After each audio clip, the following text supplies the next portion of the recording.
स्वागत है आप सभी का एक बार फिर से रीजनिंग के इस ऑनलाइन क्लास में। जैसा कि आपको पता है कि कल हमने क्लासिफिकेशंस के टॉपिक ख़त्म कर लिया। आपके में क्वेश्चंस भी डाल दिए टेलीग्राम पे, आपको क्वेश्चंस भी मिल गए होंगे और आपने क्वेश्चन भी सॉल्व कर लिए।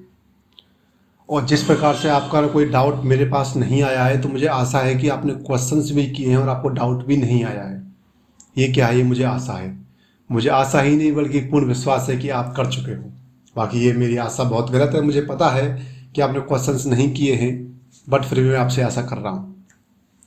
मुझे पता है आशा मेरी बहुत गलत है, आपने क्वेश्चंस नहीं किए हैं, मुझे ये भी कंफर्म है।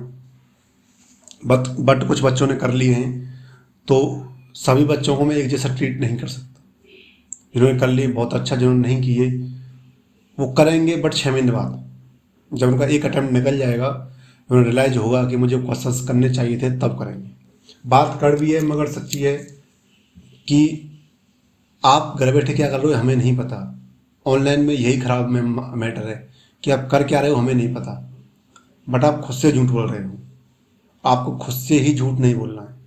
आप पूरी दुनिया से झूठ बोल लो बट खुद से झूठ मत बोलो। आपको इतना पता है, ये खुद से झूठ सभी बोलते हैं, मैंने भी बोला है। मैं कोई संत महात्मा नहीं हूँ, मैंने भी खुद से झूठ बोला है। कैसे? कि मुझे पता है कि मैं सुबह जग कर पढ़ने वाला नहीं हूँ, बट मैं शाम को क्या कहकर सोता हूँ खुद से कि अब सो जाऊँ, सुबह जल्दी जाऊँगा 4 बजे तब पढ़ूँगा। ऐसा मैं नहीं करता। ऐसा मैं मतलब आपके लिए सबके लिए, ऐसा हम नहीं करते। हम क्या करते हैं, हम सोचते हैं, खुद से वो बात करते हैं कि जब अपने को शाम को पढ़ने बैठते हैं, अपने को भूख लगती है कि पहले खाना खा लेते हैं, खाना खाने के बाद हम क्या करेंगे, पढ़ लेंगे।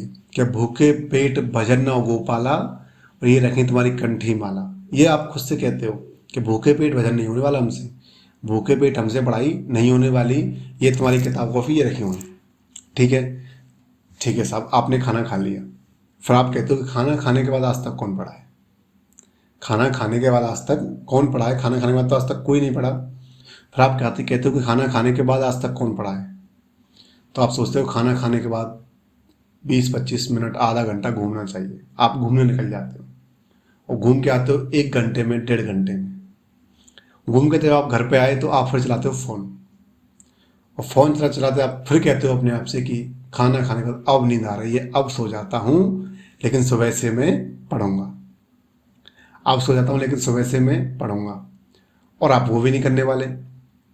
सुबह 4 बजे, जो रात को आपने जोश में अगर अलार्म भर दिया, सुबह 4 बजे वो अलार्म होता है, सुबह 4 बजे वो अलार्म बजता है, आप वो अलार्म बंद करते हो। पहले पहले आप क्या करते हो, वो अलार्म बंद करते हो, और अलार्म बंद करने के बाद खुद से ही कहते हो कि अब थोड़ा सो जाऊं, सुबह की नींद बड़ी अच्छी है, मैं आज दिन में पढ़ाई स्टार्ट कर दूंगा, मैं आज दिन में पढ़ाई स्टार्ट कर दूंगा। ऐसा आप सुबह अपने आप से कहते हो। जब वो सुबह ख़त्म होती है, वो अलार्म बंद होता है, आपकी नींद खुलती है 9 बजे, तो आपको 1 घंटा तो होश आने लगता है। 10 बजे तक आपको होश आता है कि आप बेड पर हो, अभी आप इसी दुनिया में हो। आप बेड से उठते हो, आप अपनी जो दैनिक क्रियाएं वो करके फ्री होते हो 11 बजे तक। फिर आपको भूख लगने लगती है, फिर आप लंच और ब्रेकफास्ट साथ में करते हो, क्योंकि ब्रेकफास्ट के टाइम पर तो आप सो रहे थे, तो आप नाश्ता और लंच साथ में करते हो। और फिर दोपहर में आपको पढ़ने के टाइम पर आपको गर्मी लगती है, पढ़ने समय आपको गर्मी लगेगी, और गर्मी में आपसे पढ़ाई होती नहीं है, क्योंकि आप तो राजकुमार हो, आप तो राजकुमार हो, आप किसी प्रिंस, आप प्रिंस हो, आपने कभी गर्मी देखी नहीं, तो आप फिर पढ़ाई गर्मी में करते नहीं हो। फिर आप क्या कहते हो कि शाम के टाइम में पढ़ाई करो, और फिर वही दिनचर्या फॉलो करते हो। तो आप जो डेली रूटीन में अपने आप से जो झूठ बोल रहे हो, मुझे पता है आपका टाइम जा रहा है, कि जो डेली रूटीन में अपने आप से झूठ बोल रहे हो, वो झूठ बोलना बंद करें। जो मैं आपको समझा रहा हूँ ना, ये मान लो आज आपका आज का मोटिवेशन है, जो शुरू के 5 मिनट में देता हूँ, आज आप मान लो आज का आपका ये मोटिवेशन है। मैं आज आपको मोटिवेशन लाइन को लिख के ही नहीं लाया हूँ, ठीक है? तो जो आप झूठ बोलते हो, किस से? खुद से। मुझसे तो झूठ क्या बोलोगे तुम? मुझसे झूठ बोलो तो भी चलेगा, लेकिन खुद से कभी झूठ मत बोलो। खुद से कभी झूठ मत बोलो। खुद से झूठ ज़्यादा खतरनाक है बजाय इसके कि आप मुझसे झूठ बोल लें। खुद से झूठ ज़्यादा खतरनाक है बजाय इसके कि आप मुझसे झूठ बोल लें, ठीक है भाई? तो मुझसे झूठ बोलोगे तो चलेगा, लेकिन खुद से झूठ बोलोगे, खुद से झूठ मत बोलो। आगे बात करते हैं। देखिए, जैसा कि मैंने आपसे कहा था कि कल हमने अपना टॉपिक क्लियर कर लिया। टॉपिक में हमने क्या किया था, कल क्लासिफिकेशन कंप्लीट कर चुके हैं। आज हम बात करने वाले हैं डाइस की। किसकी? डाइस की। आज डाइस का फर्स्ट डे है और ऐसा कोई भी पेपर नहीं जहाँ कम से कम 2 क्वेश्चन लेकर नहीं आए। टॉपिक है आपका डाइस, और भाई ये इम्पोर्टेंट है। क्या है ये? इम्पोर्टेंट। डाइस की अपनी ही महिमा है। डाइस ने प्राचीन काल में और आधुनिक काल में, दोनों ही काल में इसने तबाही मचा रखी है। प्राचीन काल में ये डाइस गलत हाथों में गया, मामा शकुनी के हाथों में गया, तो ये पांडवों के लिए काल बन गया। पांडवों ने 13 साल वनवास में काटे। भाई ये डाइस जिसके पक्ष में है, पक्ष में किसके? दुर्योधन का था, तो दुर्योधन ने 13 साल बहुत शांति से काटे थे। जिसके अपोजिट गया था, उन्होंने 13 साल वनवास में काटे। आज डाइस स्टूडेंट के लिए क्या है कि यदि डाइस को समझते नहीं है सही से, तो डाइस के 2 क्वेश्चन गलत उनके लिए भी ये श्राप है, और जो समझ गए उनके लिए वरदान है, उनके 2 क्वेश्चन सही। कम से कम 2 क्वेश्चन आते हैं। सर ये तो पढ़ने वाले बच्चों के लिए हो गई। वो बताइए जो पढ़ नहीं रहे उनके लिए डाइस से क्या संपर्क है? जो बच्चे पढ़ नहीं रहे हैं उनका डाइस से बहुत ज़्यादा संपर्क है। कैसे?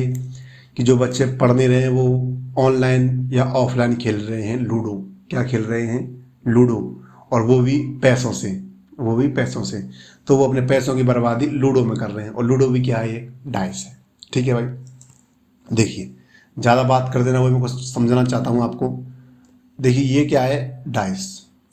ये डाइस की 2D स्ट्रक्चर है। कौन सी स्ट्रक्चर है? 2D स्ट्रक्चर है। देखिए डाइस में एक सरफेस तो ये है, एक इसके नीचे वाली होगी, एक ये है, एक इसके पीछे वाली होगी, एक ये है, एक इसके बगल वाली होगी। तो टोटल कितनी सरफेस है डाइस में? 6 सरफेस। कितनी है? 6 सरफेस। भाई यदि मैं इसको बनाना चाहूँ 3D, तो क्या मैं इसको ऐसे नहीं बना सकता 3D? भाई 3D तो है, एक जो आगे एक उसके पीछे। 3D के लिए एक और डायग्राम बनाना चाहूँ तो देखो ये 3D बन जाएगा। बचपन में हमने और आपने बहुत बनाया है, सभी ने बनाया है, क्योंकि 8वीं तक के स्कूल में सिर्फ यही किया है, और तो 8वीं तक हमने कुछ किया ही नहीं। ठीक है भाई, ये 3D डायग्राम बन रहा है भाई। तो ये 3D डायग्राम बन चुका है भाई। तो इसमें क्या है? 6 सरफेस है, एक आगे वाली, एक इसके पीछे वाली, और एक ऊपर वाली, एक नीचे वाली। ठीक है। इस ये टॉपिक है, पूरे टॉपिक में आपसे वो अपोजिट सरफेस पूछेगा। क्या पूछेगा? Opposite surface. जो क्वेश्चन आएगा वो भी अपोजिट सरफेस से पूछने वाला ही आएगा। इसके अपोजिट कौन सी है, इसके अपोजिट कौन सी है, और इसके अपोजिट कौन सी है। ठीक है, आगे बात करते हैं। देखिए, अच्छा मैंने यहाँ पर लिख रखा है। देखिए मैंने लिख रखा है कि एक डाइस में कितनी सरफेस, एक डाइस यहाँ बना लूँ मैं।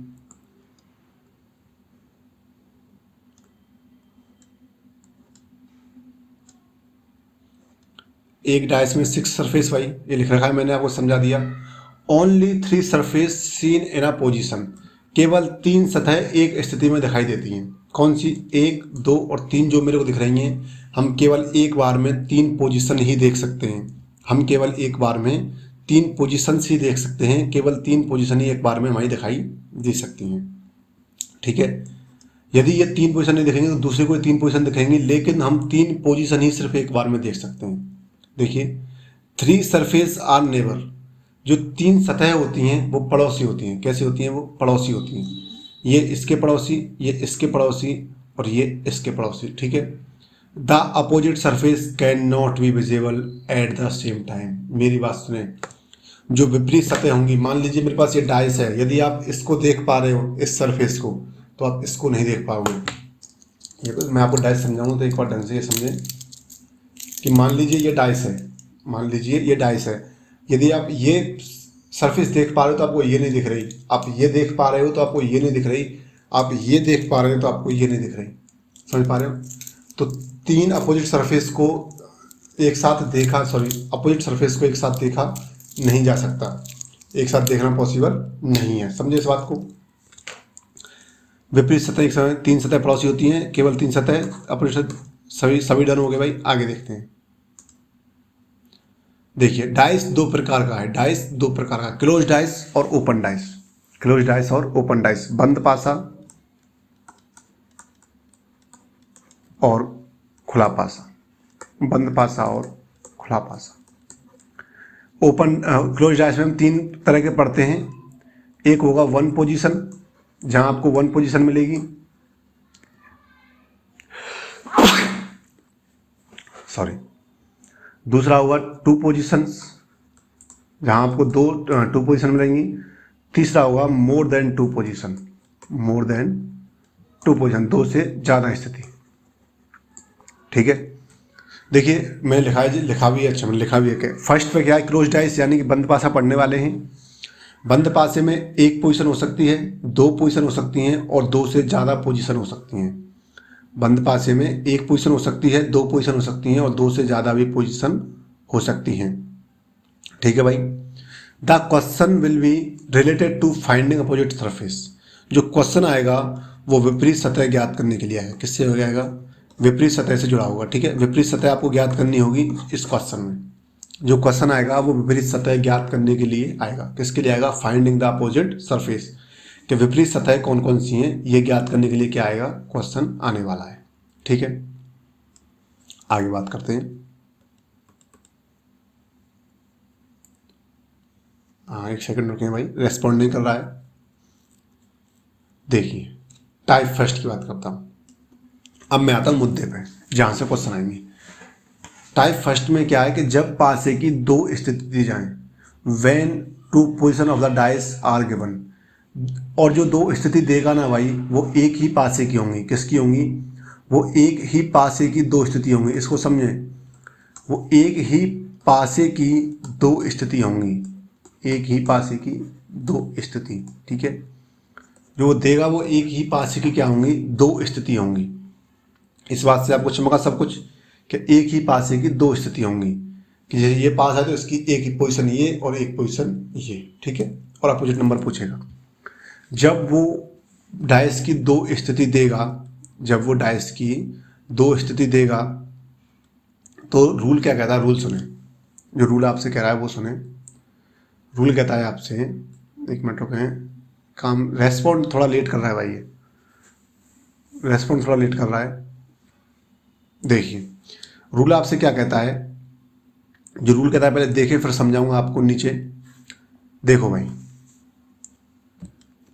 कि when only 1 number is common in both the position, जब 2 पोजीशन दे रहे, देखो 2 पोजीशन दे रहा हूं मैं आपके लिए यहां पर, समझे इस बात को। क्वेश्चंस भी करेंगे इसके, कोई इसमें दौरा नहीं है, क्वेश्चंस भी करने वाले हैं। एक ही पासे की मैंने 2 पोजीशन ली। कितनी पोजीशन ली? एक ही पासे की मैंने 2 पोजीशन ली। जब दोनों स्थितियों में केवल एक संख्या उपनिष्ठ हो और एक संख्या क्या हो इसमें कॉमन हो, एक संख्या इसमें क्या हो? कॉमन हो। मान लीजिए 2 3 5 2 4 6। When only 1 number is common, एक संख्या समान हो वो भी समान सतह पर, वो भी समान सतह पर। एक संख्या समान हो और वो भी कहाँ हो? वो भी समान सतह पर हो। ठीक है, वो भी समान सतह पर हो तो बची हुई दोनों संख्याएं जो कि एक दूसरे की सरफेस पर दिख रही हैं, बची हुई दोनों संख्याएं एक दूसरे के अपोजिट हो जाती हैं।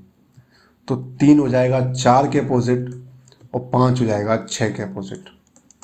नियम को दोबारा देखें कि जब 2 संख्याएं, नियम क्या कहता है? नियम कह रहा है कि जब 2 संख्याएं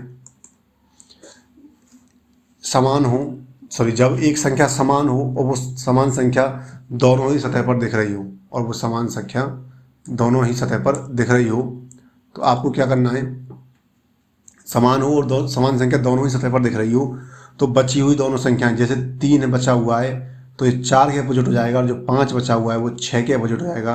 और क्वेश्चन आ जाए 2 किसके अपोजिट, तो आपको पता है कि एक पासे में 1 से लेकर के 6 तक ही नंबर लिखे होते हैं, तो 2 हो जाएगा किसके अपोजिट? 1 के अपोजिट। किसके हो जाएगा? 1 के अपोजिट हो जाएगा। जब एक संख्या समान हो और वो समान सतह पर हो तो बची हुई दोनों संख्याएं आपस में समान होती हैं। ठीक है, आगे बात करता हूँ, अगले क्वेश्चन में बात करता हूँ मैं आपसे। थोड़ा रेस्पॉन्ड लेट हो रहा है, आ गया देखो भाई। अगला क्वेश्चन क्या कहता है आपसे कि एक पासे की दो दो अलग अलग स्थान दिए गए हैं स्थिति, two different position of a single dice are given, then find the number which is opposite of 3। उसने 3 के अपोजिट पूछा है। मैंने देखा कि 2 कॉमन है और वो भी समान सरफेस पे, 2 कॉमन है और वो भी समान सरफेस पर, तो 4 हो जाएगा 5 के अपोजिट और 3 हो जाएगा 6 के अपोजिट। 4 हो जाएगा 5 के अपोजिट और 3 हो जाएगा 6 के अपोजिट, और बचा हुआ 2 हो जाएगा 1 के अपोजिट। उसने 3 के अपोजिट बताया, 3 के अपोजिट क्या है भाई? 6। क्या हो जाएगा? 6 आपका क्या हो जाएगा? आंसर। सिंपल सा लॉजिक है, कुछ नहीं है। एक नियम है जो मैंने आपको पढ़ाया कि जब संख्या समान सतह पर दिख रही हो, तो यहाँ मेरे को संख्या समान सतह पर क्या दिख रही है? 6 दिख रही है। तो बची हुई संख्याएं एक दूसरे की क्या हो जाएंगी? अपोजिट हो जाएंगी। क्या हो जाएंगी? अपोजिट हो जाएंगी। तो 2 किसके? 3 के, और 4 किसके? 5 के, और 6 किसके? 1 के। या 6 के 1 क्यों लिखा है? क्योंकि 1 से 6 तक ही उसमें पासे में नंबर होते हैं, या 1 से 6 उसकी सतह होती हैं। ठीक है, तो 1 के 5 के पूछा है, 5 के अपोजिट क्या है भाई? 4। 5 के अपोजिट क्या है? ये मेरा आंसर हो जाएगा। डाइस बहुत सिंपल है यदि आप उसको ढंग से पढ़ते हो। डाइस बहुत सिंपल है यदि आप उसको ढंग से पढ़ते हो, और डाइस बहुत हार्ड भी है यदि आप उसको अच्छी तरह से नहीं पढ़ते हो। ये 1 दे रखा है भाई, ये क्या है? ये है 1। देखो भाई, समान एक संख्या समान है और वो भी समान सतह पर है, तो बची हुई दोनों संख्याएं आपस में अपोजिट हो जाएंगी। बची हुई दोनों संख्याएं आपस में अपोजिट। तो 4 किसके अपोजिट? 1 के अपोजिट। 2 किसके अपोजिट? 6 के अपोजिट। और 5 किसके अपोजिट? 3 के अपोजिट। तो मुझसे 4 पूछा है, तो 4 किसके अपोजिट हो जाएगा? 1 के हो जाएगा। 1 इसका क्या हो जाएगा? आंसर हो जाएगा। सिंपल सी बात है, एक संख्या समान हो तो बची हुई दोनों संख्याएं आपस में अपोजिट होती हैं। और देखें, और क्वेश्चन हैं ऐसे ही। देखिए, उसने पूछा है कि एक पासे की 2 स्थिति हैं, तो एक के विपरीत क्या है? मेरे पास कॉमन क्या है? मेरे पास 2 कॉमन है और वो भी सेम सरफेस पर, तो ये इसके अपोजिट हो जाएगी और ये इसके अपोजिट। ठीक है, तो 5 6 के अपोजिट हो जाएगी, सॉरी 5 6 के अपोजिट, और 4 1 के अपोजिट हो जाएगी, और 2 के लिए बचा क्या है? 3 बचा है। 2 के लिए बचा क्या है? 3। मुझसे 2 पूछा है, तो 2 के अपोजिट क्या हो जाएगा? 3। कोई दिक्कत है किसी को भाई? कोई दिक्कत होनी भी नहीं चाहिए क्योंकि क्वेश्चन सिंपल है। कोई दिक्कत होनी भी नहीं चाहिए क्योंकि आपको सिर्फ क्या करना है, एक नंबर कॉमन है ये चेक करो कि यदि यहाँ है तो वो कॉमन नंबर क्या सेम सरफेस पे है? कि हाँ जी, वो कॉमन नंबर सेम सरफेस पे भी है। तो जो बची हुई जो संख्याएं हैं ना, वो बची हुई दोनों संख्याएं आपस में क्या होंगी? विपरीत होंगी, सेम सरफेस पर, सेम सरफेस वाली। ठीक है, जैसे 5 है उसी सरफेस पर 6 भी है। ठीक है, ये क्वेश्चन करो भाई, ये क्वेश्चन करो सभी। अच्छा, यहाँ पर ये क्वेश्चन में थोड़ा सभी ये क्वेश्चन करो भाई, करो।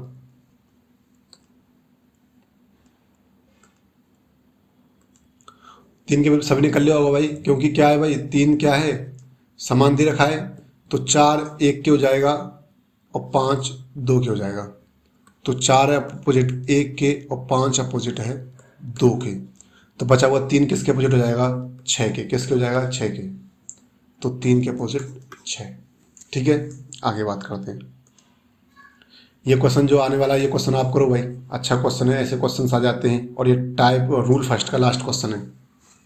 करो भाई, ऐसे क्वेश्चन आ जाते हैं, करो। 2 4 6 5 4 3, क्या देखो एक संख्या कॉमन है और वो कॉमन संख्या समान सरफेस पे है? कि हाँ जी है। तो बची हुई दोनों संख्याएं एक दूसरे के अपोजिट, 2 5 के, और 6 3 के, और 4 किसके हो जाएगी? 1 के। अब आप मेरी बात सुनो, जब ऐसा क्वेश्चन आता है तो आपको क्या करना है कि वो आपके लिए डाइस बना के देगा। तो जैसे डाइस में भी ये तीनों हों, या फिर ये तीनों हों, या फिर एक यहाँ से हो और 2 यहाँ से हों, या एक यहाँ से हो 2 यहाँ से हों, लेकिन इन दोनों में से कोई एक हो, इन दोनों में से कोई एक हो, और इन दोनों में से कोई एक हो। समझे इस बात को कि इन दोनों में से कोई एक हो, ठीक है, इन दोनों में से कोई एक हो, चाहे कोई भी एक हो, और इन दोनों में से कोई एक हो तो हमारा डाइस सही हो जाएगा। और यदि दोनों ही हैं तो मैंने आपसे कहा था कि अपोजिट सरफेस ना तो एक साथ दिख सकती हैं और ना ही एक साथ छुप सकती हैं, नाइदर विजिबल और नॉर इनविजिबल। तो देखिए 2 5 4, 2 और 5 एक साथ दिख रहे हैं, यानी कि ये ऑप्शन गलत। 1 2 6, 1 2 और 6 ये ऑप्शन सही, क्योंकि यहाँ से 1 उठाया है, यहाँ से 6 उठाया है और यहाँ से 2 उठाया है, ऑप्शन सही। आगे चेक करते हैं, 1 3 6, 1 है और 3 और 6 एक साथ दिख रहे हैं, ये भी गलत हो जाएगा। और 4 3 6, 4 3 6, 3 और 6 साथ दिख रहे हैं, ये भी गलत। जो दोनों जो अपोजिट पेयर है, जो अपोजिट लेटर्स का पेयर है, जो अपोजिट नंबर्स का पेयर है, वो एक साथ नहीं दिखना चाहिए। यदि वो एक साथ दिखता है तो वहीं वो ऑप्शन गलत हो जाएगा, क्योंकि मैंने आपसे कहा था कि अपोजिट नंबर ना तो एक साथ दिखते हैं और ना ही एक साथ छुपते हैं, ऐसा मैंने आपको बताया था। आगे बात करते हैं। टाइप फर्स्ट का रूल नंबर फर्स्ट खत्म हो गया है, अब है रूल नंबर सेकंड। तो रूल नंबर सेकंड की बात करें, उसने कहा है कि व्हेन ओनली वन नंबर, अभी भी देखो मैं आपको 2 सरफेस बना दूं पहले, और ये दोनों जो सरफेस हैं, दोनों जो पोजीशंस हैं, सरफेस जो दोनों जो पोजीशंस हैं वो एक ही डाइस की हैं। किसकी हैं वो एक ही डाइस की पोजीशंस हैं।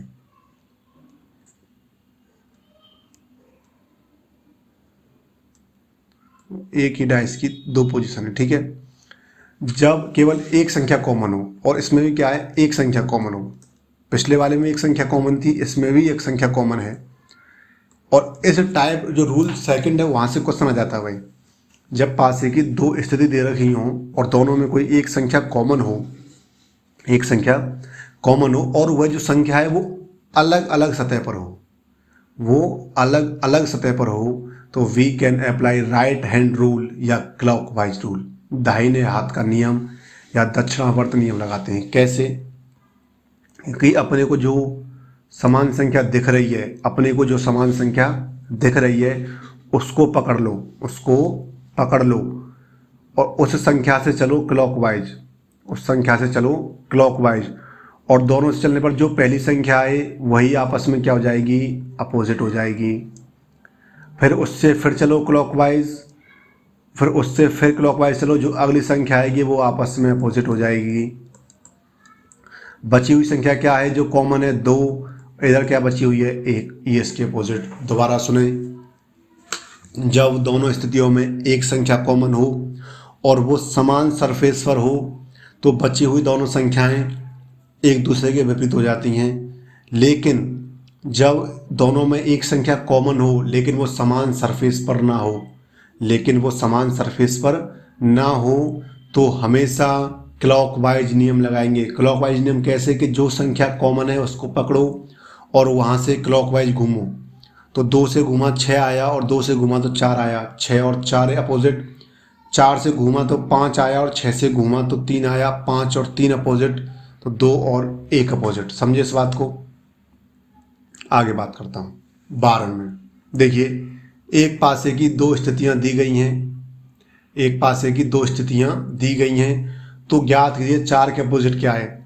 देखिए क्या कोई कॉमन नंबर है, हाँ जी 2 है मेरे पास कॉमन नंबर। अब थोड़ा एडवांस मेथड जो आपको समझना चाहिए, मेरे पास 2 कॉमन नंबर है, ठीक है। 2 से मैं क्लॉकवाइज चलता हूँ तो 4 आएगा, और 4 से चलूँगा तो 6 आएगा, ठीक है। मैं एक ही पोजीशन की बात कर रहा हूँ कि 2 से चलता हूँ तो 4 आएगा, देखिए, और 4 से चलूँगा तो 6 आएगा। सेम मैं इधर देखता हूँ, 2 से चलता हूँ तो क्या आएगा, 5 आएगा, और 2 से चलूँगा तो आगे फिर 3 आएगा। भाई 2 से चलूँगा तो पहले 5 आएगा, और 5 से चलूँगा तो फिर 3 आएगा, ठीक है। तो 2 से चलता हूँ तो 4 आ रहा है, और 4 से 6 आ रहा है। इसमें 2 से चलूँगा तो 5 आएगा, और 5 से चलूँगा 3 आएगा। और 2 की जगह मैं 1 लिख दूँ, भाई कोई दिक्कत है किसी को।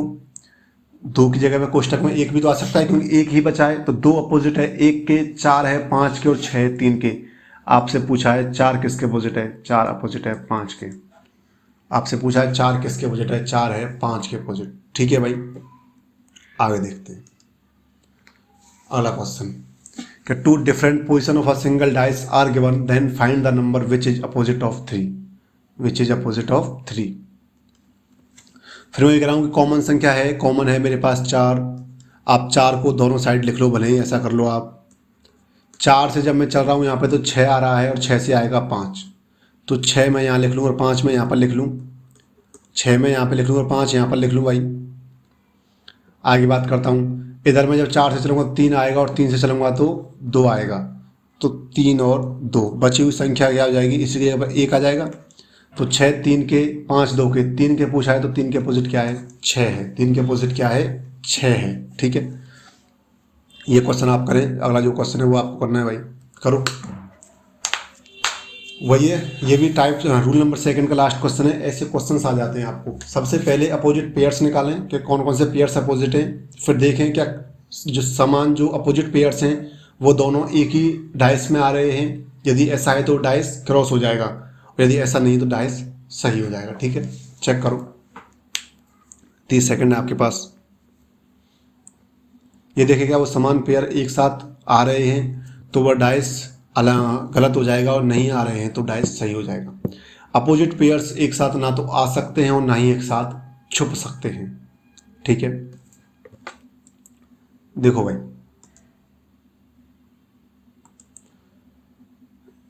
दो यहाँ मुझे क्या दिख रहा है, कॉमन दिख रहा है मेरे को यहाँ पे, हाँ 5 दिख रहा है। कितना दिख रहा है, 5। तो मैं एडवांस तरीके से निकाल लूँ 5। जब मैं 5 से चलता हूँ तो 2 जाऊँगा, और 2 से चलता हूँ तो 4 आऊँगा। तो 5 से 2 और 2 से 4। जब मैं इधर की बात करूँगा तो जब मैं 5 से चलता हूँ तो 6 आऊँगा, और 6 से चलता हूँ तो मैं 3 आऊँगा। 5 से चलता हूँ तो 6 आऊँगा, और 6 से चलता हूँ तो 3 आऊँगा। ठीक है, तो 2 6 के, 4 3 के, तो बचा कौन, 1 किसके, 5 के अपोजिट, 1 किसके, 5 के अपोजिट।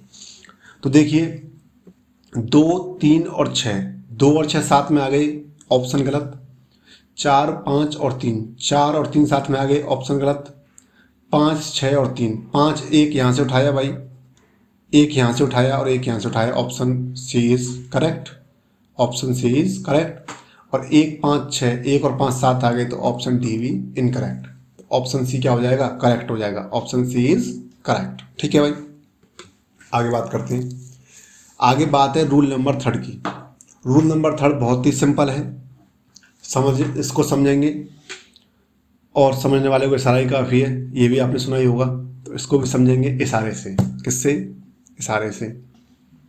देखिए इसको समझे उससे पहले जो कल की जो शायरी थी वो कमेंट आ रही है, ऐसे कोई हंसी वाली शायरी।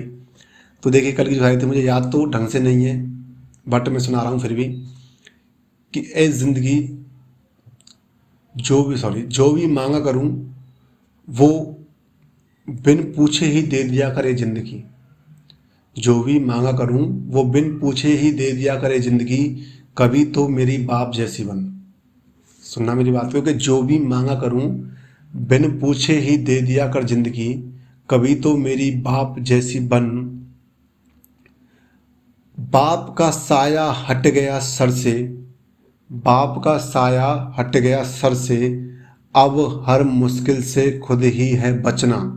बात सुनना मेरी, कि बाप का साया हट गया सर से, अब हर मुश्किल से खुद ही है बचना, और मैनू नागिन डांस नचना, मैनू नागिन डांस नचना। ठीक है भाई, देखिए सब ये जो सपाट मजाक के लिए थोड़ी आप बोर फील ना करें, कि if only 2 number is common. भाई 2 पोजीशन दे रखी हैं उसने डाइस की 2 पोजीशन दी हैं। ठीक है,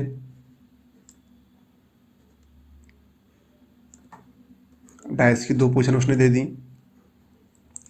उसने कहा कि दोनों पोजीशन में कोई 2 नंबर क्या है, कॉमन है। दोनों पोजीशंस में कोई 2 नंबर कॉमन है, और जो दोनों कॉमन नंबर हैं अपीयरिंग ऑन डिफरेंट सरफेस। जैसे कि इस पर 2 है, 5 है और 6 है, और यहाँ 5 है, 2 है और 3 है। ठीक है, उसने कहा कि जब 2 नंबर कॉमन हो और दोनों जो कॉमन नंबर हैं वो डिफरेंट सरफेस पर दिख रहे हों, जो दोनों जो कॉमन नंबर हैं वो डिफरेंट सरफेस पे दिख रहे हों, तो क्या होगा। दोनों कॉमन नंबर देखिए 2 और 5 कॉमन है, 5 और 2 कॉमन है, दोनों ही डिफरेंट सरफेस पे हैं, तो बची हुई संख्या एक दूसरे के अपोजिट होती है। 6 अपोजिट टू 3, और आप कोष्टक में लिख लेना कि ओनली 1 पेयर इज पॉसिबल। यहाँ देखना, यहाँ लिख लो, आप कोष्टक में लिख लो कि ओनली 1 पेयर इज पॉसिबल। केवल एक पेयर ही हम ज्ञात कर सकते हैं इसमें भाई, ओनली 1 पेयर इज पॉसिबल। केवल एक पेयर, इसमें हम 6 के अपोजिट 3 है, यही पेयर हम ज्ञात कर सकते हैं रूल नंबर 3 के अकॉर्डिंग। ठीक है, आगे बात करता हूँ। आगे जो मैं क्वेश्चन की ओर बढ़ूँ तो मैंने आपसे पहले ही कहा है कि जब रूल नंबर 3 का कोई क्वेश्चन आएगा तो आप उसमें केवल एक पेयर ज्ञात कर सकते हैं। लेकिन जब मैं अच्छा क्वेश्चन आपके लिए कराऊंगा, मैं आपके लिए, देखिए उसने पूछा है 2 के अपोजिट क्या है, तो आपको पता है 2 नंबर उसने कॉमन दे रखे हैं 5 और 4, तो बची हुई संख्या एक दूसरे क्या हो जाती हैं, अपोजिट। तो 2 के अपोजिट क्या हो जाएगी, 3 हो जाएगी। क्या हो जाएगी, 3 हो जाएगा। आगे बात करता हूँ मैं, देखिए। अच्छा, ये पेन से बनाए हैं मान लिया मैंने, बट सही तो बनाने चाहिए थे भाई। बनाए किसी, मैंने तो बनाए, मैं किससे कह सकता हूँ भाई मैंने ही बनाए हैं। देखिए, एक पासे में 2 अलग अलग स्थान दिए गए हैं, वह संख्या बताइए जो कि 3 के अपोजिट है। देखिए मेरी बात सुने, मैं यहाँ से केवल 2 एक ही पेयर ज्ञात कर सकता हूँ। अपोजिट 3 और 4 हैं, रेफरेंस सरफेस है, तो मैं अपोजिट सिर्फ 5 के 2 ही ज्ञात कर सकता हूँ। सिर्फ एक ही पेयर ज्ञात करना पॉसिबल है, 5 और 2 का। ठीक है, लेकिन मुझे इतना पता है कि अपोजिट सरफेस ना तो एक साथ दिख सकती हैं और ना ही छुप सकती हैं। तो 3 के अपोजिट ना तो 4 होगा, ना 5 होगा और ना 2 होगा। तो 3 के अपोजिट या तो 6 होगा या फिर 1 होगा, और 4 के अपोजिट या तो 6 होगा या फिर 1 होगा। मेरी बात दोबारा फिर सुने आप ध्यान से। मैं कह रहा हूँ कि विपरीत सतह ना तो एक साथ दिख सकती हैं और ना ही छुप सकती हैं। मुझे 3 और 4 एक साथ दिख रहे हैं, मुझे 3 और 4 एक साथ दिख रहे हैं, तो 3 और 4 एक दूसरे के अपोजिट नहीं हो सकते। ये पॉसिबल नहीं है कि 3 और 4 अपोजिट भी हों और एक साथ भी दिख जाएं। तो 3 और 4 एक दूसरे के अपोजिट हो नहीं सकते। 2 और 5 एक दूसरे के अपोजिट हैं। अब बचा कौन, 6 और 1। तो या तो 4 के अपोजिट 6 या 1 होगा, और 3 के अपोजिट 1 या 6 होगा। जो ऑप्शन में हो उसको टिक कर देना। मैंने आपसे कहा था कि इस कंडीशन में सिर्फ हम एक पेयर ही देख सकते हैं, एक पेयर ज्ञात करना ही पॉसिबल है इस कंडीशन में। लेकिन मैं आपसे फिर कह रहा हूँ कि यदि क्वेश्चन ऐसे पूछ रहे आपसे कि उस पेयर के अलावा उसके दूसरा कोई नंबर दे दे आपको कि इसके अपोजिट क्या होगा, तो आपको देखना है कि 2 संख्याएं एक साथ कौन सी दिख रही हैं, और जो 2 संख्याएं एक साथ दिख रही हैं वो एक दूसरे के अपोजिट हो नहीं सकती, और एक पेयर मुझे पता है वो एक दूसरे के अपोजिट है। तो बची हुई दोनों संख्याएं ही उन दोनों संख्याओं के अपोजिट होंगी। या तो 3 के अपोजिट 1 या 6 होगा, या 4 के अपोजिट 6 या 1 होगा। इस बात को याद रखें कि 2 संख्याएं एक साथ नहीं दिख सकती जो एक दूसरे के अपोजिट हों, ना तो दिख सकती हैं और ना ही छुप सकती हैं। इसका मतलब ये है कि 1 और 6 भी एक दूसरे के अपोजिट नहीं हो सकते।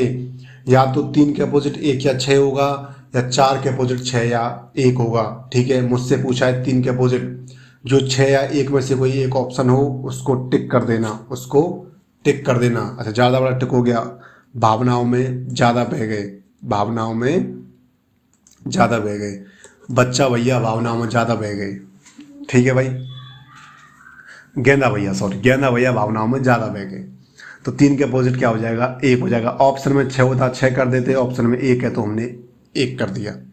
ऑप्शन में 1 और 6 दोनों आएंगे तो एक ऑप्शन आएगा 1 एंड 6 बोथ। यदि बोथ वाला ऑप्शन आएगा तो आएगा कैन नॉट बी डिटरमाइन, ज्ञात नहीं कर सकते। तो आपको जो ज्ञात नहीं कर सकते हैं उस टॉपिक उस ऑप्शन को टिक करना है। देखिए भाई, इस पासे की दूसरी स्थिति कौन सी हो सकती है। उसने कहा इस पासे की दूसरी स्थिति कौन सी हो सकती है। 1 मोर पोजिशंस इज, मतलब इसकी एक और स्थिति मोर देन 1 पोजिशन कौन सी हो सकती है। थोड़ा वैल्यू लेते हैं इस बार। देखिए भाई, मेरे पास 5 और 4 कॉमन है और डिफरेंट सरफेस पे हैं, तो मैं ज्ञात कर सकता हूँ 2 और 3 ही क्या होंगे, अपोजिट पेयर। लेकिन मुझे इतना पता है कि 5 और 4 अपोजिट नहीं होगा, तो 5 के अपोजिट में या तो 1 होगा या 6 होगा, और 4 के अपोजिट में या तो 6 होगा या 1 होगा। इतना तो मुझे पता है, इतना तो आप समझ चुके हैं कि 5 और 4 एक साथ दिख रहे हैं तो एक दूसरे के अपोजिट तो ये होंगे ही नहीं, एक दूसरे के अपोजिट तो ये होंगे ही नहीं। लेकिन मुझे इतना पता है कि या तो 5 के अपोजिट 1 होगा या 4 के अपोजिट 6 या 1 होगा।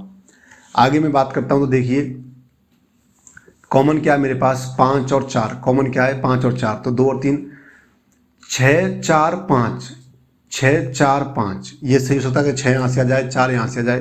आगे देखते हैं, 2 3 तो गलत होगा ही, ठीक है। 3 4 5, 3 4 5 सही हो सकता है भाई, 3 4 5 बिल्कुल सही हो सकता है। 1 6 4, 1 6 4, इस पास से की दूसरी स्थिति कौन सी हो सकती है? देखिए भाई, ये नहीं हो सकती। क्यों नहीं हो सकती? कि मुझे नहीं पता कि 4 के अपोजिट 1 ही है। हो सकता है 4 के अपोजिट 6 हो, और 4 और 6 साथ आ रहे हैं, तो ये तो पॉसिबल है ही नहीं, क्योंकि मुझे कन्फर्मेशन नहीं है कि 4 के अपोजिट 1 ही होगा। यदि ऐसा होता कि 4 के अपोजिट 1 है, ये मुझे कन्फर्म है, तो ये पहला वाला ऑप्शन सही हो जाता, बट ऐसा कन्फर्म मुझे नहीं है। आगे बात करते हैं, उसने देखा है 3 4 और 5, 3 4 और 5, तो उसने ये तो यहीं से उठा के सीधा एज इट इज दे ही दिया है। 3 4 और 5 उसने एज इट इज यहाँ से उठा के दे दिया, तो इसको हम यहाँ गलत कर देंगे। वैसे ऑप्शन सही हो जाएगा, इसमें कोई दो राय नहीं है। लेकिन अच्छा, ये तो सही हो जाएगा भाई, ये तो सही होगा यार, ये गलत क्यों होगा? सॉरी, ये तो सही होगा, क्योंकि 3 4 5 यानी कि 1 से 3 आ रहा है, 1 से 4, 1 से 5, ये सही हो जाएगा। और 1 6 4, देखिए मुझे कंफर्म नहीं है कि 4 के अपोजिट 1 या 6 में से क्या है, और मैंने यहाँ 6 और 1 दोनों को साथ दे दिया 4 के, इनमें से कोई तो इसके अपोजिट है भाई। 6 और 1 में से कोई तो 4 के अपोजिट होगा, और मैंने दोनों को उसके साथ दे दिया है, तो ऑप्शन मेरा ये भी गलत हो जाएगा। ऑप्शन मेरा ये भी गलत हो जाएगा, तो option C is correct, option C is correct. दोबारा देखें, ऑप्शन नंबर पहला गलत क्यों हुआ? क्योंकि मैंने 6 और 4 को एक साथ दे रखा है, और मुझे कन्फर्मेशन नहीं है कि 6 1 के ही अपोजिट है या 4 के अपोजिट है। ठीक है, सॉरी, 6 5 के अपोजिट है या 4 के अपोजिट है, और मैंने 6 और 4 को साथ में दे दिया है, और मुझे कन्फर्मेशन है नहीं, तो इसलिए ऑप्शन ए गलत। ऑप्शन डी कैसे गलत हुआ कि 6 1 और 4 तीनों को साथ दे रखा है, और हमें वहाँ कन्फर्मेशन कुछ भी है नहीं। ठीक है, ऑप्शन डी ऐसे हो गया। Next question. अच्छा, आज के क्वेश्चन खत्म हो गए। देखो भाई, थोड़ी मेरे को जल्दी है क्लास की, ऑफलाइन क्लासेस का शेड्यूल है मेरा, मुझे जाना पड़ेगा। मैं आपसे फिर वही कहूँगा कि क्लास आपने देख ली, क्लास को लाइक करें। आपकी कोई क्लास में क्वेरी है तो उसको कमेंट करें, और क्लास में जो भी कमेंट, और यदि आप क्लास को सबसे पहले कहा मैंने शेयर किया करें भाई।